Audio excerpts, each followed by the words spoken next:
देशर 14तम श्रेष्ठ विश्वविद्यालय मान्यता पाई शिक्षा और अनुसंधान ड्रीम्स विश्वविद्यालय एवं एनआईआरएफएम रैंकिंग नवम संस्करण में गोटे पाह्या उपरक उठी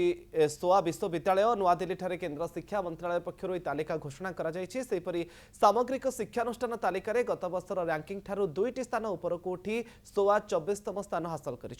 2016 केन्द्र शिक्षा मंत्रालय पक्षर 9 वर्ष धरी आयोजित होता नेशनल इंस्टीट्यूशनल रैंकिंग फ्रेमवर्क रे देशर श्रेष्ठ 25टी उच्च शिक्षानुष्ठान तालिकार निजर स्थान बजाय रखिपारी सोआ से 7 थर श्रेष्ठ 20टी विश्वविद्यालय मध्य सामिल हो पारी ड्रीम्ड विश्वविद्यालय इंजीनियरिंग कैटेगोरी रे गत वर्ष 27तम स्थान में चलित वर्ष ए 26तम स्थान को उन्नीत होती मेडिकल साइंसेस कैटेगोरी रे देश में सोआ 21तम डेंटाल एवं लॉ कैटेगोरी रे नवम स्थान में रही एने खुशी प्रकाश करने सहित विश्वविद्यालय फैकल्टी गवेषक एवं कर्मचारी मानक शुभेच्छा जणाइछन्ति सोआर प्रतिष्ठाता सभापति professor doctor Manoranjan Nayak. Ministry of education honourable minister Shri Dharmendra Pradhan ji से घोषणा कर दिल्ली में तार लाइव टेलीकास्ट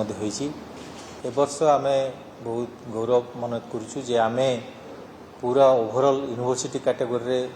14 नंबर पोजिशन रहीचु पूरा भारत रे एवं ओवरऑल कैटेगोरी आम 24 नंबर पोजिशन रहीचु एवं ऑल इंस्टीट्यूशन सबू इंस्टीट्यूशन मिसेकी 24 नंबर रहीचु आमर इंजीनियरिंग मध्य 26 नंबर रे रहीची आमर मेडिकल साइंस 21 नंबर और दुईटा इंस्टीट्यूट आमर टॉप 10 रही डेंटल साइंस 9th पोजिशन एवं लॉ 9th पोजिशन रही मैनेजमेंट साइंस आमर 62 पोजिशन रही एवं रिसर्च रे आम 58th रैंक पाइछु।